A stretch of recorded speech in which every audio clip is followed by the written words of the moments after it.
하나님 말씀 잠언서 9장 7절에서 12절 말씀입니다. 같이 읽도록 하겠습니다.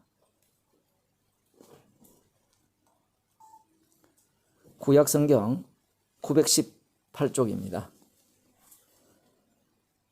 거만한 자를 징계하는 자는 도리어 능욕을 받고 악인을 책망하는 자는 도리어 흠을 잡히느니라. 거만한 자를 책망하지 말라. 그가 너를 미워할까 두려우니라. 지혜 있는 자를 책망하라. 그가 너를 사랑하리라. 지혜 있는 자에게 교훈을 더하라. 그가 더욱 지혜로워질 것이요 의로운 사람을 가르치라. 그의 학식이 더하리라. 여호와를 경외하는 것이 지혜의 근본이요 거룩하신 자를 아는 것이 명철이니라. 나 지혜로 말미암아 네 날이 많아질 것이요 네 생명의 해가 더하리라. 네가 만일 지혜로우면 그 지혜가 네게 유익할 것이나 네가 만일 거만하면 너 홀로 해를 당하리라. 아멘. 기도하시겠습니다.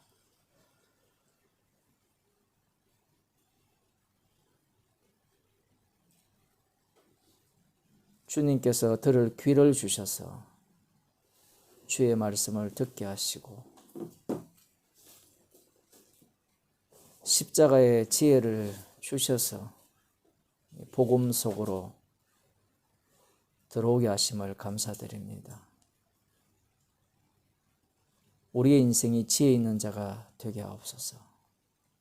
책망을 즐겨 듣는 인생이 되게 하옵소서. 예수님 이름으로 기도드리옵나이다. 아멘. 하나님 말씀 사도행전 2장 34절 하반절에서 42절까지 보도록 하겠습니다. 제가 읽어드리겠습니다. 주께서 내 주에게 말씀하시기를 내가 네 원수로 내 발등상 되게 하기까지 너는 내 우편에 앉았으라. 그런즉 이스라엘 온 집이 정령할지니 너희가 십자가에 못 박은 이 예수를 하나님이 주와 그리스도가 되게 하셨느니라 하니라. 저희가 이 말을 듣고 마음에 찔려 베드로와 다른 사도들에게 물어 가로되 형제들아 우리가 어찌할꼬 하거늘 베드로가 가로되 너희가 회개하여 각각 예수 그리스도의 이름으로 세례를 받고 죄 사함을 얻어라. 그리하면 성령을 선물로 받으리니 이 약속은 너희와 너희 자녀와 모든 먼데 사람 곧 주 우리 하나님이 얼마든지 부르시는 자들에게 하신 것이라 하고 또 여러 말로 확정하며 권하여 가로되 너희가 이 패역한 세대에서 구원을 받으라 하니 그 말을 받는 사람들은 세례를 받음에 이 날에 제자의 수가 3,000이나 다하더라. 저희가 사도의 가르침을 받아 서로 교제하며 떡을 떼며 기도하기를 전혀 힘쓰니라. 아멘. 복음이라는 것이 상대에게 설득을 할 수 있느냐, 상대를 납득시켜서 믿게 할 수 있느냐, 이렇게 질문을 던져보면 그것이 불가능하다는 것이 성경 말씀을 통해서 우리에게 하고 계십니다. 복음이 전파되고 복음이 들려진다는 것은 사람으로는 불가능한 이야기예요.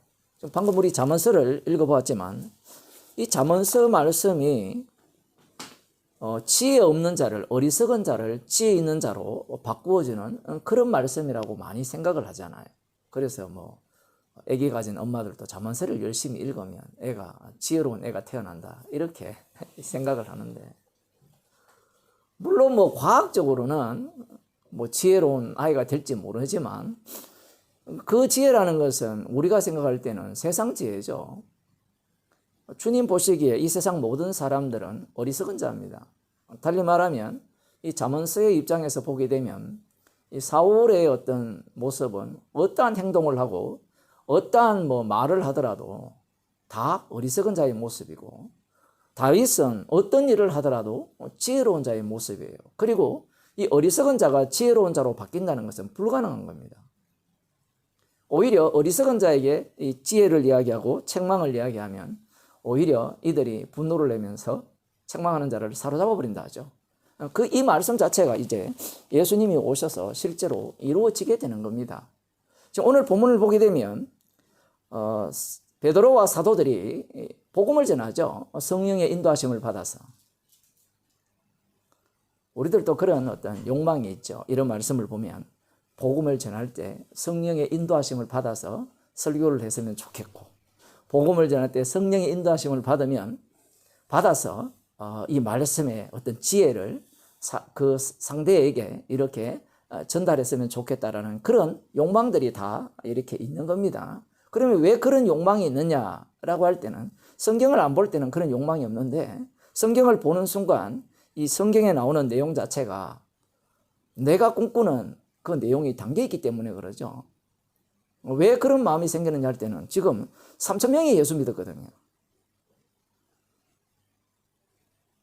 3,000명이 예수를 믿었으니까 성령을 따라서 복음을 전하게 되면 이러한 어떤 능력들이 발휘될 것이라. 그래서 많은 사람들이 예수님을 믿게 될 것이라. 사실 예수 믿는 사람들이 많아지는 것이 좋은 게 아니고, 그러한 어떤 결과를 나를 통하여서 이렇게 맺었다는 사실이 상당히 기쁘고 즐거운 일이죠. 오늘 본문은 우리가 너무나도 잘 아는 그러한 본문이거든요. 그럼에도 불구하고 이 본문의 의미를 사람들은 파악을 못해요. 제가 설교할 때마다, 말씀을 전할 때마다 그런 말씀을 드리지만, 성경 말씀 자체는 영의 말씀이기 때문에 영의 말씀을 육의 말씀으로 풀어내었을 때 이 육의 말씀으로 풀어낸 것이 영의 말씀이라고 사람들이 우길 수 있잖아요. 그 우길 수 있다라고 할 때 그 영의 말씀을 풀어낸 내용을 들여다보게 되면 예수 안 믿어도 풀 수 있는 내용입니다. 어제 이제 어떤 분이 김성수 목사 설교 누가복음 16장 불의한 청지기 비유에 대해서 이렇게 누가 듣고 올렸던 모양이에요. 올렸는데 저도 오랜만에 올려서 질문을 하니까 저한테 물은 건 아닌데, 이게 제가 이렇게 같이 이렇게 함께 있는 카톡 안에 이제 그게 올라와서 이제 어떤 분이 저한테 제가 요한복음 누가복음 16장 설교한 내용을 보내달라 하길래 저한테는 없어요. 우리 장로님이 만드신 그 탕자교회 그 사이트에 다 들어있는데 그 16장 1절부터 거의 끝까지 3편 정도 했더라고요. 4편 정도 되는데 하여튼 그걸 보내드리면서 그분의 설교를 사람들이 듣게 되면 그게 복음이라 생각해요. 왜냐하면 이해가 되거든요. 받아들이기가 너무 쉬워요.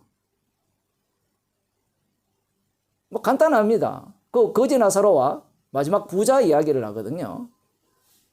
안 그러면 세리와 누가복음 16장에 그런 얘기 나오니까, 그런 어떤 복음을 이야기할 때 우리 자신은 어떠한 인간이 되어야 되느냐라고 할 때는 바리새인처럼 돈 갖고 까불지 말고 죄인이 되어야 된다는 거죠.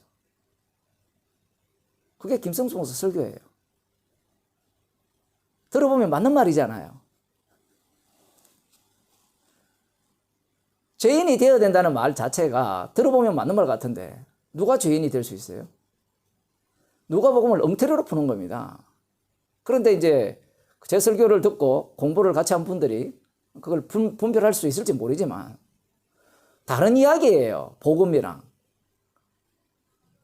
그렇게 풀어낸다는 것은 어떤 의미인가 하면 성경을 말씀대로 잘 풀어서 구원시키겠다는 거예요. 그런데 오늘날 교회는 말씀대로 제대로 풀지 않아서 구원론을 제시했다는 겁니다. 그러면 오늘날 교회는 말씀을 제대로 안 풀었다는 게 뭐냐라고 할 때는 인간의 탐욕, 인간이 갖고 있는 우상성을 갖고 성경을 지 맘대로 해석해서 정말 죄인이 되는 교회가 아니라 바리새인처럼 부자가 되려고 하는 교회, 승리하고자 하는 교회, 이기고자 하는 교회, 그런 교회가 개판이라는 거죠. 그거는 교회가 아니라는 겁니다. 들어보면 다 맞는 이야기 같잖아요. 많이 들어보셨죠? 비판하는 내용을 들어보면 다 맞는 이야기를 해요. 비판은 원래 맞지 않는 이야기를 하지 않아요. 그러면 성경에도 그런 얘기가 나오잖아요. 부자가 천국 못 가잖아요. 그러면 복음의 본질이 뭐냐 할 때는 죄인이 천국 가는 게 맞죠. 그러면 우리는 어떻게 해야 되느냐 할 때는 죄인이 돼야 된다는 거지. 마치 기존 교회가 이야기하듯이 죄인이라서 다시 내가 부자가 되어서 탐욕을 갖추어서 어떻게 이 세상 사람들과 이렇게 비교할 때도 내가 더 뛰어난 사람이 되고 그들보다 더 괜찮은 사람이 될 때 하나님 보시기에 뭐 기뻐하시는 사람이 된다. 사실 이걸 이야기를 하고자 하는데 죄인이 되어서 구원받는 경우는 없어요. 불의한 청지기가 되어서 구원받는 경우는 없어요. 제가 제 설교를 제가 거의 안 듣는데 3편을 다 들었거든요. 제 설교를. 1년 전에 그 코로나 시작될 때 한국에 한 달 반 있을 때 그 본문을 설교를 했는데 우리는 불의한 청지기로 살아야 됩니다. 제가 그런 이야기를 했거든요. 뭐 살아야 됩니다는 게 말이 안 되는 이유가 뭔가 하면 원래 그렇게 살고 있거든요. 문제는 자기가 불의한 청지기인지 몰라요. 그런 본문을 보면서 자기가 나름대로 판단을 하는 겁니다. 아, 이놈은 주인의 돈을 횡령했다. 그래서 주인이 너 자를 것이다 라고 하니까 더 횡령해버리죠. 근데 주인이 뭐라 합니까? 야, 참으로 지혜롭다. 이게 말이 안 되는 이야기거든요. 이 자체가. 인간들 자체가 율법을 대하는 태도 자체가 어떤 태도로 취하는가 하면 율법은 지키는 거죠. 이게 말씀의 상호모순인데 율법은 지키라고 있는 거잖아요. 근데 불의한 청지기는 주인의 말을 안 듣는 게 지혜였잖아요. 그럼 이 두 개가 서로 안 맞거든요. 그러면 머리 좋은 사람은 불의한 청지기가 되면 구원 얻을 수 있네요. 이 논리를 편단 말이에요. 그거 김성수 목사예요. 율법을 지켜서 구원을 얻을 수 있네요. 이것도 문제지만요. 그게 바리새인들이거든요. 율법을 지켜서 복을 받았기 때문에. 그러면 율법 안 지키면 구원을 얻을 수 있네요. 죄인이 되면 구원을 얻을 수 있네요. 이 논리가 반드시 나오게 돼 있거든요. 구조가. 그게 로마서에서 비꼬는 자들이 하는 이야기잖아요. 죄가 더한 것을 은혜가 더한다라고 하니까. 십자가에서 예수님의 주되심을 증거하는 본문인데 자기 구원 얻으려고 덤비는 겁니다.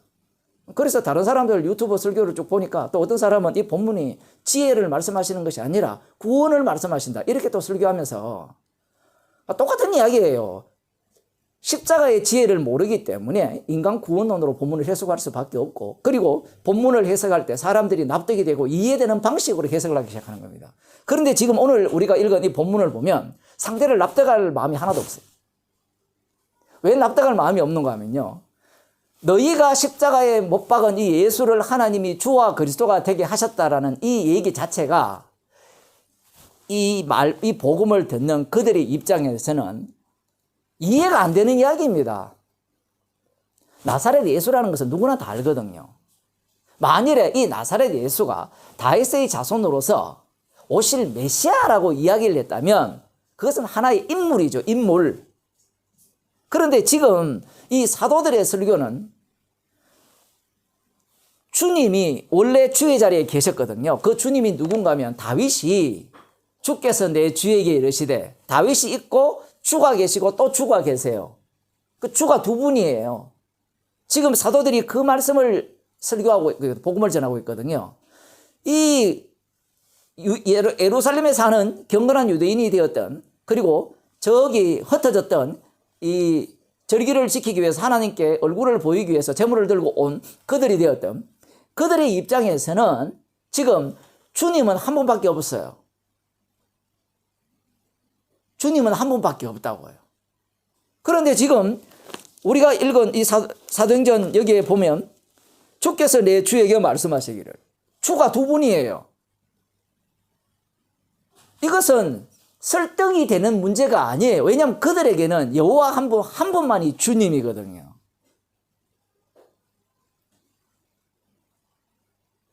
아니, 목사님 그거 믿으면 되지 않습니까? 믿을 수 없는 내용이라는 거예요.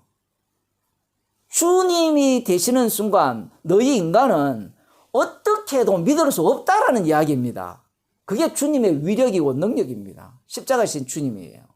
지금 사도가 주께서 내 주에게 이르시되 다윗이 예언할 때는 주님이 두 분인 줄 자기도 몰랐죠. 선지자니까 선지자는 자기도 모르는 얘기를 막 내뱉어요. 그리고 나중에 주님이 오시니까 우리는 이미 주님이 오신 상태에서 다시 구약을 들어가기 때문에 그리스도의 영을 갖고 들어가기 때문에 다윗은 알고 예언한 거예요. 이렇게 이야기하면 역사적으로 해석하는 개혁주의 신학자들은 이해를 못해요. 무슨 말인지.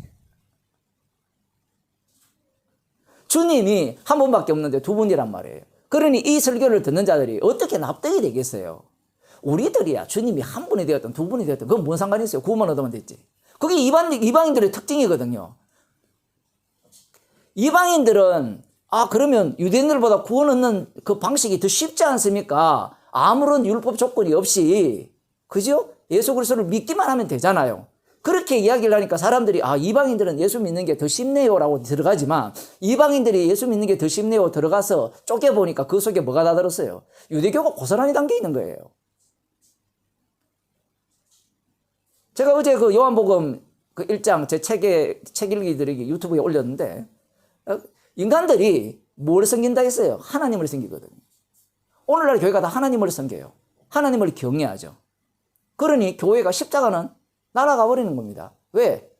하나님이 마음에 들어요. 그들은 자기들이 왜 하나님을 믿는지 몰라요. 무슨 얘기인가 하면 성경을 연구해 보면 하나님이 가장 중요하잖아요. 예수님도 여호와 하나님이 어떤 분임을 증거하기 위해서 오셨으니까. 그래서 그들은 하나님을 믿어야 된다는 얘기를 펼치는데, 그 하나님을 믿은 자들의 대표자들이 유대인인데, 그 유대인들이 하나님을 왜 믿었어요? 구원 얻으려고 믿었다니까요. 그들 앞에 예수님이 등장하면 십자가 복음을 이야기하면요, 가만두지 않습니다. 그게 다냐라고 따져요. 십자가 거기에 무엇이 다 담겨 있길래? 예수님이 죽으러 오셨잖아요. 십자가에서 다 이루었다 하셨잖아요. 십자가에서 다 이루었다 하셨음에도 불구하고 이들은 예수님의 십자가가 너무 작은 부분을 차지한다는 거예요. 성경에는 십자가만 있는 것이 아니라 부활도 있고요. 그죠? 성화도 있고 영화도 있고 다 있지 않느냐라는 겁니다. 그 모든 것들이 십자가를 전가하는 내용인데, 그들은 십자가 속에 들어오지 못했기 때문에 그들은 외곽에서 성경을 연구하는 거죠. 지금 이 사도들의 이 설교 자체가 그들에게는 도저히 어찌할 거라는 이러한 어떤 단식, 왜 어찌할꼬 이야기했습니까? 너희가 십자가에 못 박은 예수를 주와 그리스도가 되게 하셨다라는 이 말씀을 들리게 된 거죠. 이해는 못합니다. 이들은 지금 이 설교를 들었을 때 이해해서 어찌할 거라고 할 수 있는 그게 안 돼요. 논리 자체가 지금 성립이 안 되는 겁니다. 논리 자체가.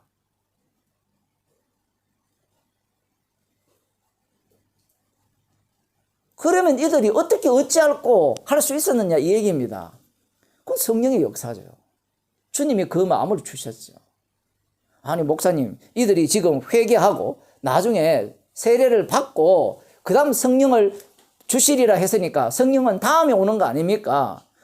육에 속했으니까 아는 건 그것밖에 없어요. 순차적, 구원의 서적 이런 것밖에 몰라요.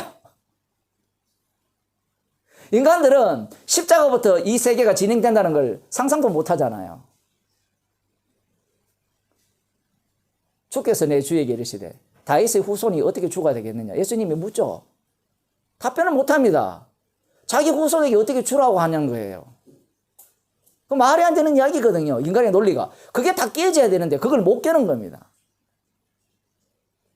그래서 지금 이 사도들의 설교를 듣고 난 뒤에 어찌할꼬, 형제들아 어찌할꼬, 이러한 어떤 단식, 이것이 어떻게 가능하냐라고 할 때는 이것은 성령의 역사입니다. 누가복음 4장을 한번 보겠습니다. 이전에 누가복음 설교를 했는데 뭐 다 잊어버렸고 옛날 옛적 이야기니까 그 4장에 보면 예수님께서 성령의 충만함을 입어서 요단강에서 돌아오사 광야에서 40일 동안 성령에 이끌려 마귀에게 시험을 받으십니다. 이 시험을 받으신 이후에 예수님께서 갈릴리에 가서 이 14절에 보면 예수께서 성령의 권능으로 갈릴리에 돌아가시니 그 소문이 사방에 퍼졌고, 무슨 소문인지 그 권능이 어떤 권능인지 여기에서는 기록하지 않았어요. 이 뒤쪽에 들어가 보면 기록이 되어 있거든요. 먼저 나사렛에서는 이 성령의 권능이 어떠한 것인지, 물론 이중적입니다. 예수님이 여기 성경에서 말하는 성령의 권능이라는 말은 십자가의 능력이고요. 인간들이 보기에는 이 성령을 받지 못한 자들이 보기에 성령의 권능은 병 고치는 거, 귀신 쫓아내는 거, 이겁니다. 자, 그런데 이걸 이 누가복음 이 진행 과정을 보면 14절에서 15절 사이에 그 여러 회당에서 가르치시며 무사람에게 칭송을 받으시더라 라고 할 때는 뭔가 귀신을 쫓아내고 병 고쳤다 이런 내용을 기록 하나도 안 했어요. 굉장히 의도적입니다. 이 누가가. 왜 의도적인가 하면 그 앞부분에 마귀가 예수님이 성령 충만을 받았잖아요. 우리는 성령 충만 받으면 시험 안 받는다 생각하죠. 맞죠? 성령 충만 받은 자에게만 시험이 옵니다. 처음 하셨어요? 말씀을 보면 볼수록 신기한 게 너무 많아요. 사도 바울이 성령 충만 받은 사람이죠. 그런데 사단의 가시가 사도 바울에게 붙어 다녀요. 떨어져 다니는 게 아니고 사단이 함께 동행한다니까요. 우리는 성령의 동행밖에 모르죠. 성령에 동행한다는 증거가 사단이 붙어 다녀야 됩니다. 지금 예수님께서 성령의 충만을 받아서 마귀에게 시험을 받으셨잖아요. 그러면 이 마귀가 뭘 요청했습니까? 네가 하나님의 아들이면 신적 능력을 행해라 이야기를 했거든요. 그러면 안 했잖아요. 사람이 떡으로 사는 것이 아니라 하나님 입에서 나오는 모든 말씀으로 산다고 말씀하시고, 그리고 뛰어내려라. 조금 정지해달라고 했어요. 뛰어내려라. 그러면 말씀대로 10편 78편이니까 그게 말씀대로 예언대로 되는지 한번 보자. 보여달라는 거예요. 그러면 뭐라 합니까? 예수님이 시험하지 말라. 시험하지 말라 하면 우리는 뭐라 해요? 저 봐, 저. 좀 정지시켜 주세요. 그 시험하지 말라라고 하면 우리는 뭐라고 합니까? 그 요즘 그 뭐 기적행하고 능력행하는 사람들이 무슨 얘기를 해요? 복음을 전하면 저 목사 저거는 능력 체험 못 해가지고 저런 소리 한다 이 얘기할 거 아니에요. 그 예수님이 그 얘기를 들었어요. 마귀한테. 저 말뿐인 거 한번 봐. 말뿐이잖아요. 네가 하나님의 아들이면 뛰어내려서 능력 행해보라는 거예요. 그러니까 예수님이 말만 하시죠. 하나님을 시험하지 말라. 야, 그런 말 누구나 못하냐. 그거 다 하는 거예요. 그래서 지난번 성경 공부할 때 그 말씀 드렸죠. 중풍병 고칠 때 누가복음 5장에 나오잖아요. 죄사함을 받았느니라가 쉬워요. 안 그러면 자리를 들고 일어나 걸어가라가 쉬워요. 안 오셨으니까 걸어가라가 쉽다 그러잖아요. 오셨으면 죄사함 받다가 쉬워요. 왜? 말뿐이잖아요. 누가 봤어요? 제가 여러분에게 예를 들어 당신 죄사함 받았습니다. 이러면 봤어요? 그게 쉬워요. 안 그러면 병 고치는 게 쉬워요. 우리들은 믿음이 너무 좋아가 둘 다 어렵다 이야기하는데 이 바리새인들 입장에서는요. 죄사함 받아라 이게 훨씬 쉬워요. 그러니까 뭐라고 하는가? 여호와의 이름을 참난되게 말한도다. 망령되이 일컫는도다. 이렇게 나오는 겁니다. 하나님의 이름을 망령되이 일컫는 방식이 간단하잖아요. 예수 이름으로 명하노니 죄 용서 받았다. 얼마나 쉬워요. 근데 병 고치는 건 쉬워요, 어려워요? 어렵죠. 근데 예수님이 지금 이러한 모습들을 지금 이 교차적으로 보여주시는데 지금 누가복음 시작할 때는 분명히 이 성령의 권능으로 행하셨으면 소문이 났잖아요. 소문이 났으면 그 내막을 말씀하시고 들어가야 되는데 말씀하시고 안 들어가요. 이게 누가복음 이게 이 기록의 방식입니다. 처음부터 그렇게 들어가 버리면 안 맞잖아요, 앞뒤가. 처음에는 묵음을 딱 처리합니다. 묵음을 딱 처리해 놓고 그 다음에 무슨 내용이 들어가는가 하면 그러면 권능이 뭐냐라는 것이 궁금할 거 아니에요. 궁금하면 두 부류가 딱 나오거든요. 한 부류밖에 안 나옵니다. 사실은 한 부류가 뭔가 하면 마귀적 사고밖에 없어요. 성령의 권능으로 뭐냐라고 하면 돌로 뚝 땡기면 안 들고 그거 외에 여러분 생각하는 게 뭐가 있어요? 죄 용서? 그거 아무것도 아니잖아요. 예? 뭔가 변화가 있습니까? 죄 용서 받았다고 우리 생활에 변화가 있어요? 이 육에 도움이 됩니까?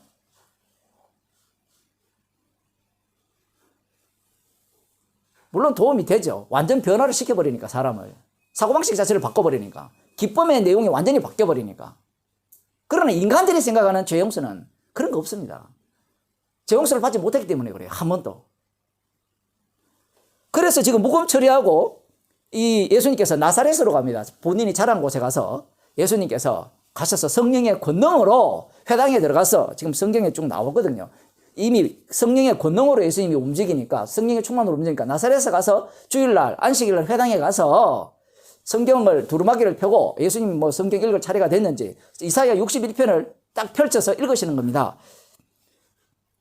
주의 성령이 내게 임하셨으니 이는 가난한 자에게 복음을 전하게 하시려고 내게 기름을 부어사 나를 보내사 포로된 자에게 자유를 눈먼 자에게 다시 보게 함을 전파하며 눌린 자를 자유케 하고 주의 은혜의 해를 전파하게 하려 하심이라 하였더라. 뭐 성경은 이렇게 읽고 오늘날 이 말씀이 너희에게 응하였느니라 이렇게 말씀하지만 사실은 예수님 자신을 소개하는 거죠. 지금 시편 이사야 61장 자체가 관람자의 보기에는 예수님이 읽는 거잖아요. 오늘날 성도들도 이렇게 읽는 것 같아요. 성경을. 지금 예수님이 시편 이사야 61장을 읽을 때 자기 소개하는 거예요. 실제로 주의 성령이 내게 임했다. 이 얘기입니다. 지금. 오늘날 너희에게 응했다라고 하니까 반응이 확 튀어나오죠. 어떤 반응이 튀어나오는가 하면 우리가 어찌할 거라는 반응이 아니고 여기에 보면 22절에 그 입으로 나오는 바 은혜로운 말을 기히 여겨 가로되 참 희한한 말을 하죠. 은혜로운 말을 기히 여겼다. 은혜와 이상하게 여기는 것이 서로 공존할 수 있나요? 공존할 수 있어요. 왜냐하면 이게 이사야 61장 이 말씀을 이들이 지금 손꼽아 이루어지기를 기다리고 있거든요. 기다리는 말씀에 대해서는 은혜로운 말씀인데 오늘날 너희 귀에 응하였다라고 말씀하실 때는 이건 미친 소리로 들리는 거예요.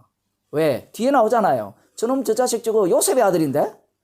우리가 똥 싸고 할 때, 저 장난치고 할 때 지금 예배 시간에 떠들고 하고 돌아다니고 지금 있잖아요. 그걸 다 봤거든요. 그런 인간이 누구다고요? 메시아라고 하는 겁니다. 나중에는 더 큰 일이 생기죠. 진짜 하나님의 아들이라는 거예요. 나중에는. 진짜 하나님이라는 겁니다. 진짜 하나님.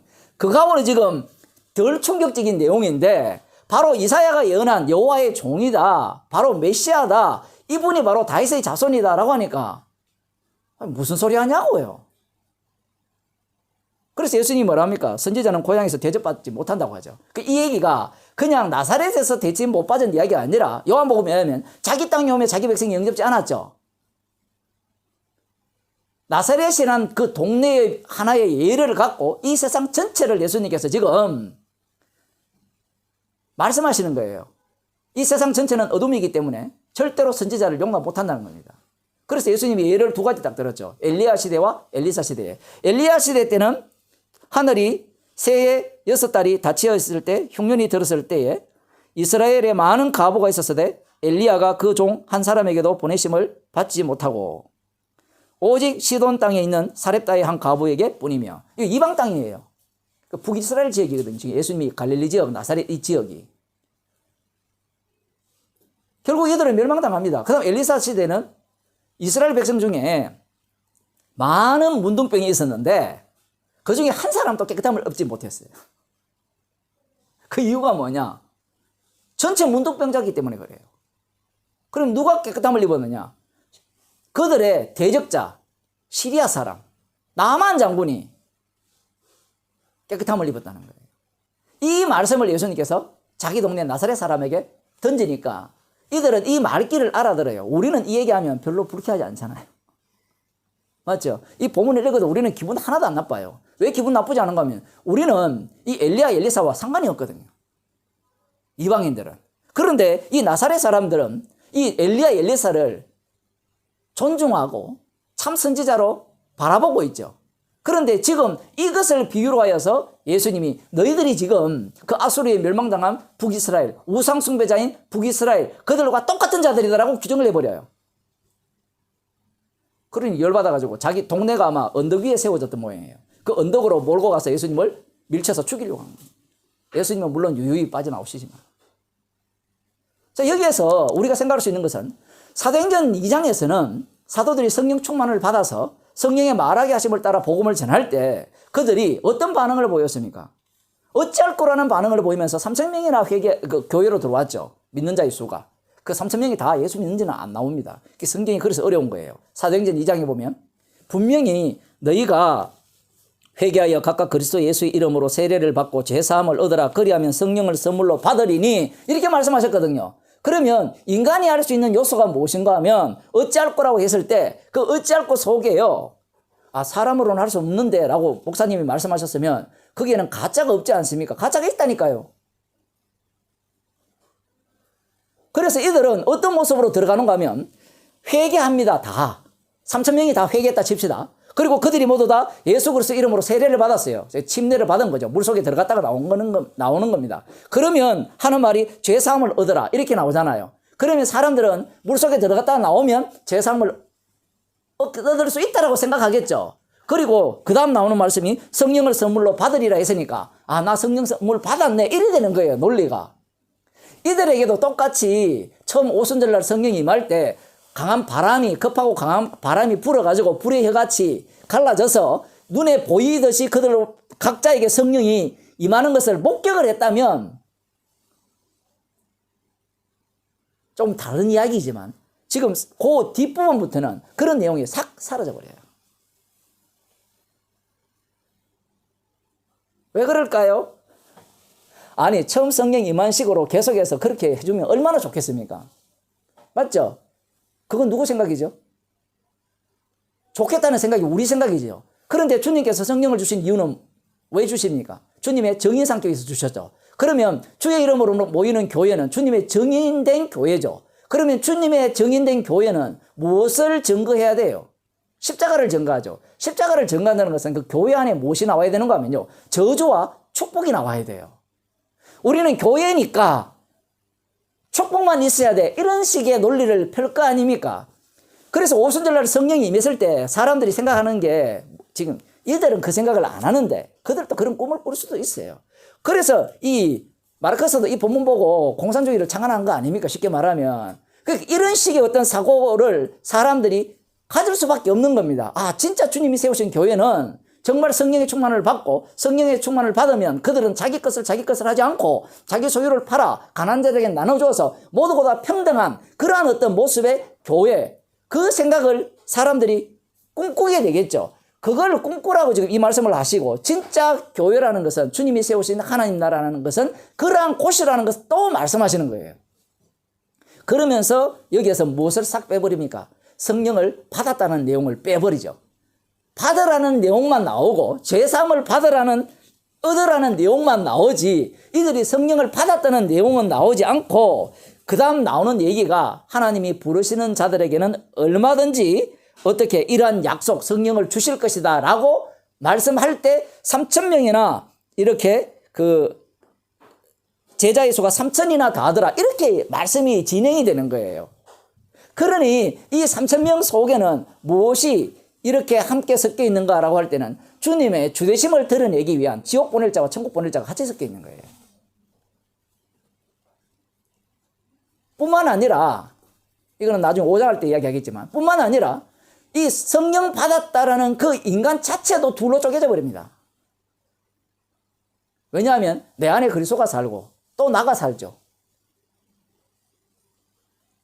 나도 쪼개지고 또 이 주의 이름으로 모였다는 자들도 쪼개지고. 왜냐하면 교회라는 자체는 십자가이신 주님을 증거하는 곳이지 나 구원받아요. 우리 구원받았으니까 진짜 교회답지요. 이런 걸 증거하는 게 교회가 아니기 때문에 그래요. 그 아시아 일곱 교회가 진짜 교회죠. 참 이 말이 진짜 어렵거든요. 교회 하나도 없는데 어떻게 진짜 교회냐? 진짜 교회니까요. 교회는 십자가이신 주님의 주되심을 드러내는 교회니까 말씀대로 되지 않는 교회는 촛대를 옮겨버렸죠. 그러니까 교회죠. 그러니까 우리가 생각하는 교회는 뭔가 하면 주님이 붙들고 촛대를 안 옮기고 붙들고 있는 걸 교회라 생각하잖아요.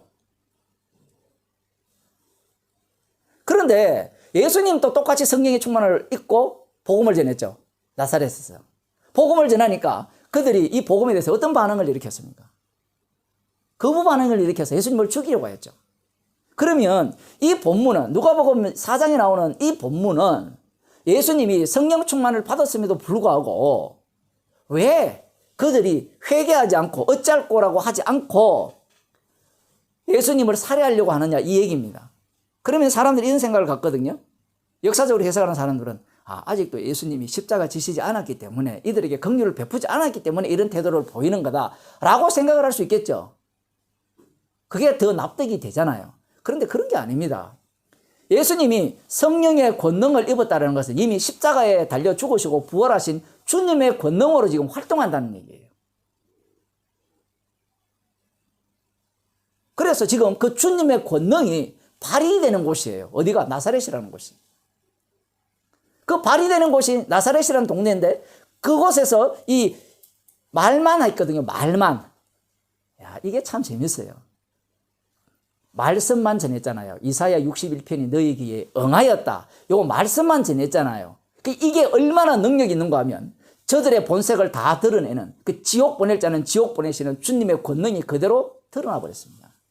에이, 목사님 그건 너무하잖아요. 아니 말만 하지 말고 권능을 보여주면 믿을 게 아닙니까? 그럼 그 다음 나와요. 가버나움에 가서는 귀신도 쫓아내고 권능을 행해요. 지금 나사렛에는 사람들이 말씀만 하니까 그게 권능이라 생각하지 못해요. 말씀만 하니까. 그 권능으로 그들은 봐, 너희들은 심판받아 마땅하지. 너희들이 바로 지옥 백성이야. 그것이 지금 드러나는 자리고, 그 다음 가버나움은 어떠냐? 똑같아요. 귀신을 쫓아내고 권능을 행하니까, 병자를 고쳐주니까 사람들이 예수님을 동네에서 쫓아냅니까? 환영합니까? 환영하죠. 왜 환영합니까? 이미 누가복음 4장에 나왔잖아요. 앞부분에. 마귀가 뭘 좋아해요? 귀신을 쫓아내고 권능을 행하는 걸 좋아하잖아요. 그러니까 그들이 막 시킨 겁니다. 쫓아냈다고 해서 이들은 뭐 나쁜 놈이고 환영했다고 해서 나쁘지 않는 놈이다. 이렇게 생각하시면 곤란해요. 주님은 자기 자신이 십자가 달려 죽으시고 부활하신 주님이심을 지금 고스란히 드러내는 겁니다. 그러면서 드러내시는 방식이 뭔가 하면 그들의 악한 그 죄성의 악마적 모습을 그대로 노출시키죠. 말만 할 때는 기분 나빠서 죽이려고 하고 권능을 할 때는 좋아서 환영을 하지만 나중에 십자가에 달려 죽으시니까 다 도망가 버리잖아요. 실제로 이 사도행전 이 뒷부분에 가면 방금 앞부분에서도 우리가 오해하지 말아야 되는 게 이들이 성령을 따라서 복음을 전하니까 다 3천이나 다 하더라 이렇게 하니까 회개하고 다 믿고 세례를 받고 다 하더라 하니까 그들이 다 진짜 신자인 줄 아는데 그런 게 아니라 얘기입니다. 주님의 권능이 십자가의 능력이 지금 성령을 통해서 지금 그 땅에서 드러나는 겁니다. 드러나는 모습이 그런 거예요. 지금 유대인들이 지금 이 설교 자체를 도저히 받을 수 없는 게 뭐냐 이겁니다. 도저히 예수님의 이 메시지 자체도 못 받는 게 뭔가 하면 오늘날 이렇게 임하였다고 하면 가난한 자로서 자기가 돼야 돼요. 가난한 자여야 되죠. 누가복음 4장에 보면 예수님께서 주의 성령이 내게 임하셨으니 이는 가난한 자에게 가난한 자, 그 다음 포로된 자, 그 다음 눈먼 자, 그 다음 눌린 자 이런 자들 그러니까 갇힌 자들 이런 자들 그런데 지금 이 설교를 듣는 이 말씀을 듣는 나사렛 사람들은 자기 자신을 그렇게 인식하지 않아요. 그리고 반대로 만일에 이 말씀이 너희 귀에 응했다면 이미 자기들이 꿈꾸는 메시아 왕국에 도달해 가 있어야 돼요. 지금 말이 안 되는 이야기잖아요. 논리가. 오늘날 이사야 61장에 예언된 주의 성령이 내게 임한 그 내가 지금 여기 왔고 지금 포로된 자를 자유케 하고 가난한 자를 이렇게 부욕케 하고 뭐 이런 일을 다 완료해버렸다라고 하잖아요. 근데 그들 눈에 바뀐 게 아무것도 없잖아요. 아무것도 바뀐 게 없기 때문에 예수님을 받아들일 수가 없는 겁니다. 그 호세아 1장을 한번 보겠습니다. 호세아 1장을 보면 이런 말씀이 나오죠.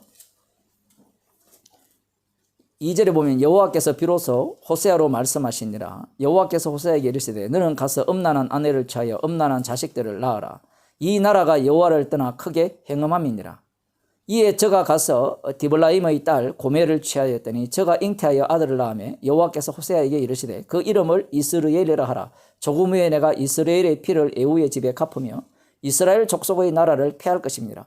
폐한 이유가 뭐냐라고 할 때는 음란했기 때문에 폐하는 겁니다. 그 모습을 호세아 선지자는 실제로 음란한 여자 그 창기와 결혼함으로 말미암아 이 이스라엘의 형편을 보여주고 그 창기와 결혼하여 난 아들을 통해서 하나의 예표로 삼는 거예요.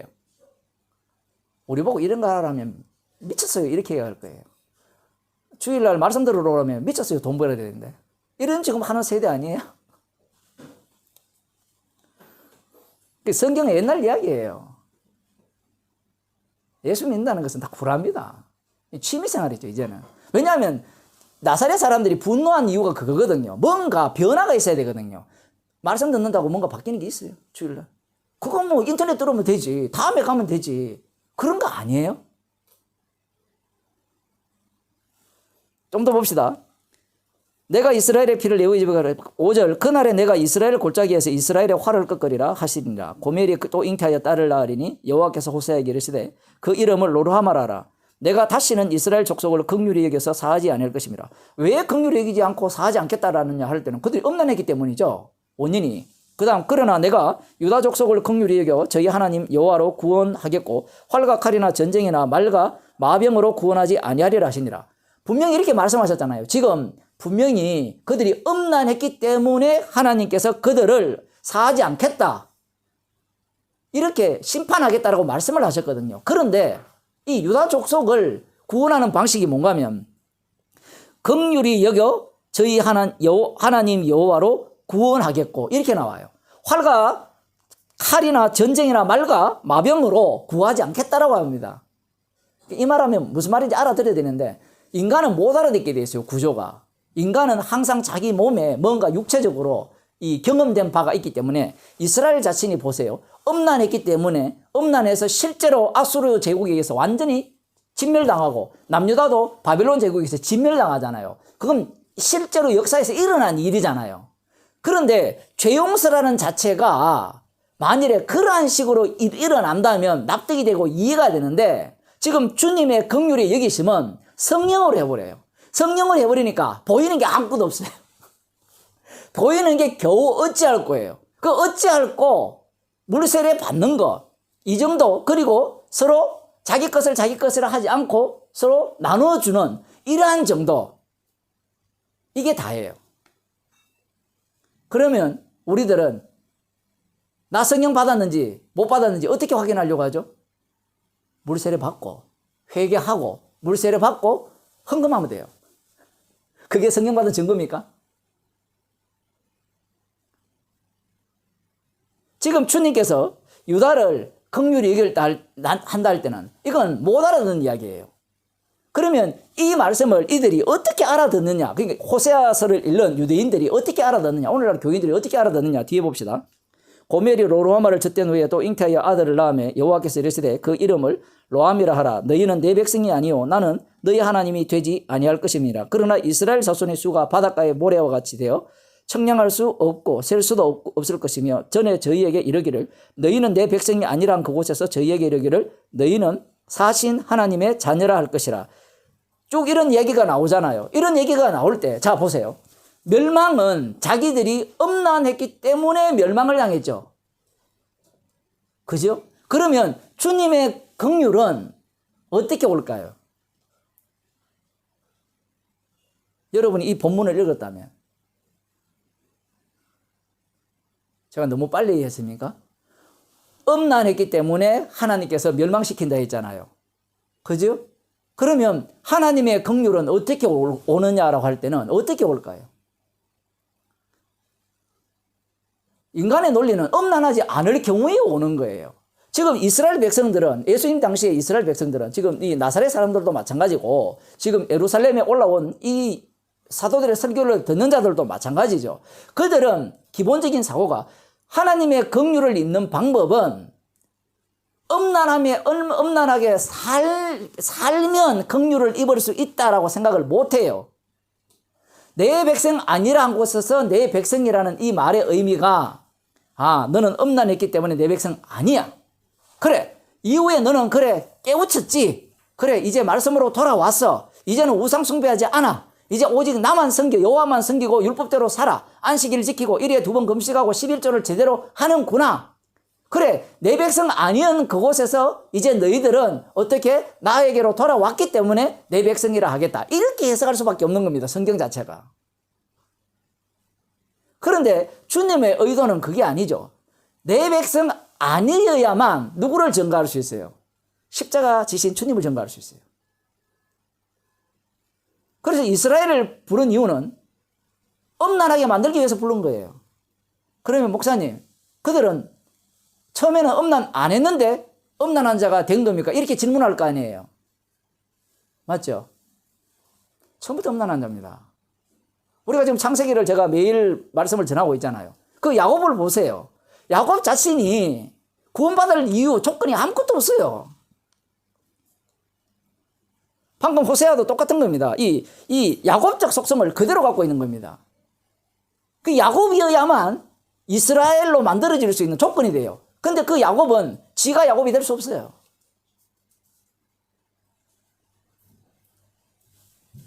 이스라엘 백성 자체는 하나의 샘플로 뽑은 거죠. 이스라엘을 뽑아가지고 음란한 자로 만드는 겁니다. 만들었을 때 그들의 생각은 뭔가 하면 음란하지 않으면 하나님이 우리를 구원할 거라, 메시아를 보내줄 거라, 하나님 나라에 들어갈 거라 라는 그들은 그런 기대를 갖고 있죠. 자, 그러면 두 가지 상황이 발생했습니다. 하나는 음란해서 심판받았고 다른 하나는 음란하지 않았으니까 구원받을 조건이 된다고 했잖아요. 그 자체가 음란이에요. 그러니까 말씀을 못 알아듣는 겁니다. 이 호세아 성경을 읽어가게 되면 역사적으로 들어가다가 영어로 가버립니다. 그러면 목사님, 역사적으로 가다가 영어로 이렇게 영의 말씀을 뽑아내지 말고 처음부터 영의 말씀을 하면 안 됩니까? 라고 하면 영의 말씀 처음부터 하면 아무도 못 알아들어요. 그리고 처음부터 영의 말씀을 해버리면 인간들의 죄가 안 나옵니다.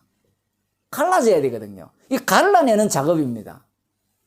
그래서 나사렛에서 예수님께서 성령의 충만을 받고 복음을 전하실 때 그들은 예수님을 살해하려고 하고, 이 사도행전 2장에서 이들이 지금 그 사도들과 베드로와 사도들이 설교를 할 때 회개하는 이 모습은 어떻게 가능하냐 할 때는 불가능을 지금 보여주는 거예요.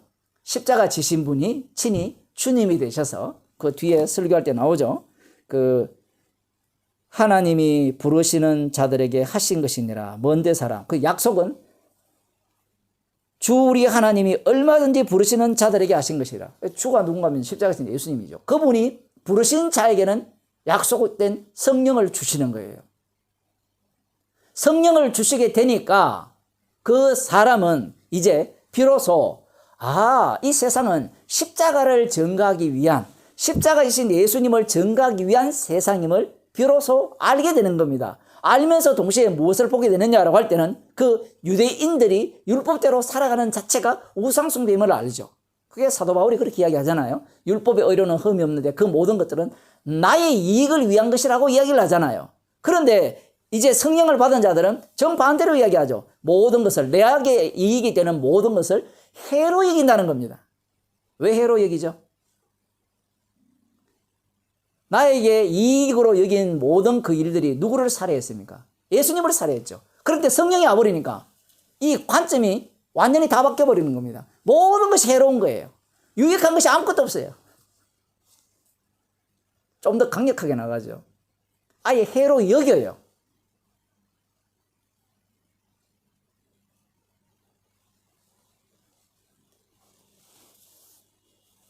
사도들의 복음 증거와 거기에 대한 그 반응이, 우리들은 어떤 정답, 제대로 된 복음을 전하고 제대로 된 반응의 어떤 과정들을 거쳐서 이게 진짜 교회구나라는 것을 우리들은 뽑아내려고 하는데, 그런 속임수에 주님은 절대로 말려들지 않습니다.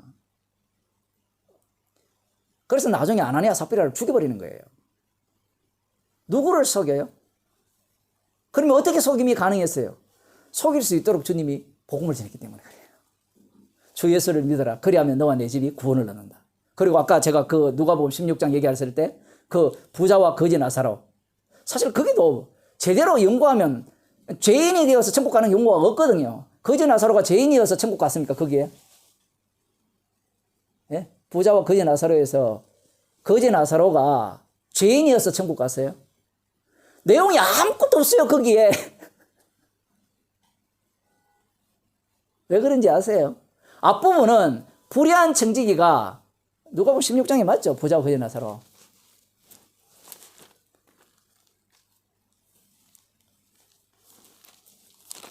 맞네요. 그죠? 앞부분에 불의한 청지기가 지혜로웠잖아요. 그러면 불의한 청지기가 지혜로웠으면 그걸 부자와 거지 나사로에 들어가면 거지 나사로의 불의한 청지기를 집어넣으면 되잖아요. 그죠? 그런데 재밌는 것은 그 본문에서는 그런 내용이 하나도 없어요. 이유 설명이 없다니까요. 이유 설명. 그 이유가 뭔지 아세요? 부자의 착각은 그거였어요. 바리새인과 그 부자들, 바리새인은 돈을 사랑한 데였잖아요. 그러니까 부자의 착각은 뭔가 하면, 지옥 간 부자의 착각은, 천국은 내가 김성수 목사처럼 죄인이 되면 들어갈 수 있다고 생각하는 거예요. 그래서 거지 나사로가 천국 간 이유가 없는 거예요. 알아들으시는지 모르겠네. 천국 가는 이유가 없어요, 거기에.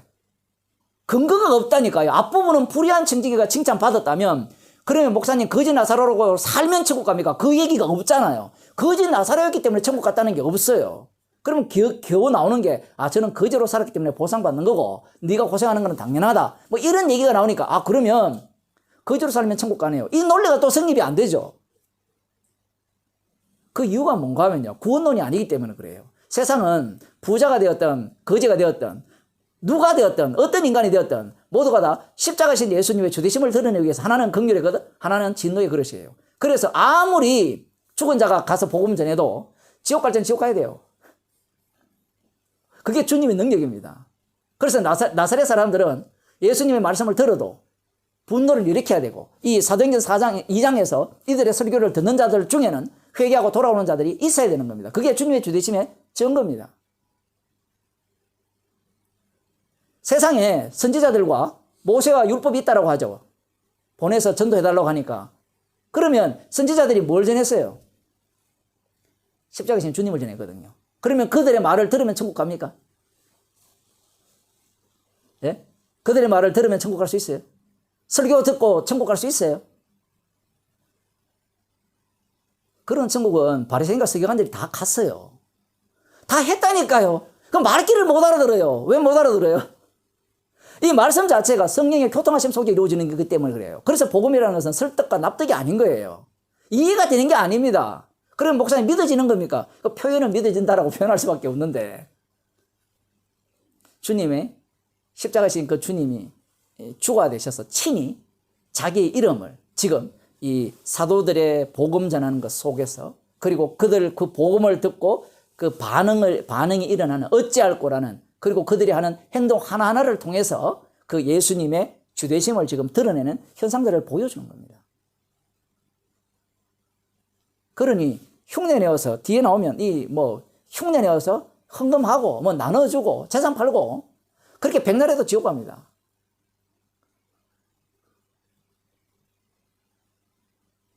어떻게 하더라도 지옥 가요. 어떻게 해서 천국 갈 그게 없기 때문에 그렇습니다. 그게 십자가신 주님의 능력입니다. 그래서 잠언서를 다시 보면요. 거만한 자를 징계하는 자는 도리어 능욕을 받고 악인을 책망하는 자는 도리어 흠을 잡히리라. 왜 이런 말씀을 하시는가 하면 긍휼히 여길 자에게만 복음이 전파되기 때문에 이 긍휼히 여김을 받지 못하는 자들은 이 복음에 대해서 돼지와 돼지처럼 짓밟아버리죠.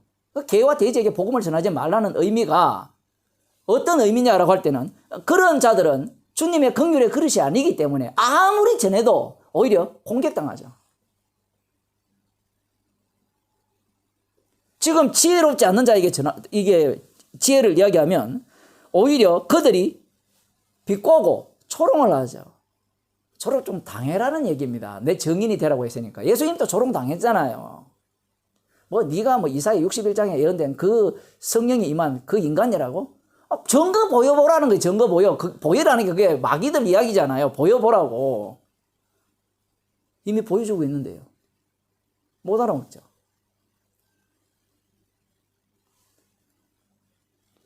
지혜 있는 자를 책망하라. 그가 너를 사랑하리라. 성령 받은 자만, 십자가의 지혜를 받은 자만 이 말씀 앞에서 책망당하는 것을 즐겨하는 거예요. 그래서 복음이라는 것은 받은 자에게만 부르시는 자에게 약속을 주겠다고 하신 그 약속된 자에게만 복음이 들려지고 이해가 되고 납득이 되는 겁니다. 기도하겠습니다. 하나님 아버지, 눈에 보이는 세계가 전부가 아니라 주님께서 친히 지금 또 십자가의 능력으로 십자가 사건을 우리 가운데 일으키심으로 말미암아 주님의 주되심을 우리 가운데 증거하심을 감사드립니다. 우리의 인생을 불쌍히 여기시사 십자가의 증인으로 감사하며 담대하게 살게 하여 주시고 지혜 없는 자들로부터는 능욕을 당하고 비웃음을 당할 수밖에 없고 그렇게 당하는 것이 오히려 십자가 사건이 일어나는 현장임을 저희들이 두 눈으로 목격하며 감사하면서 하는 주의 백성이 되게 하옵소서. 예수님 이름으로 기도드리옵나이다. 아멘.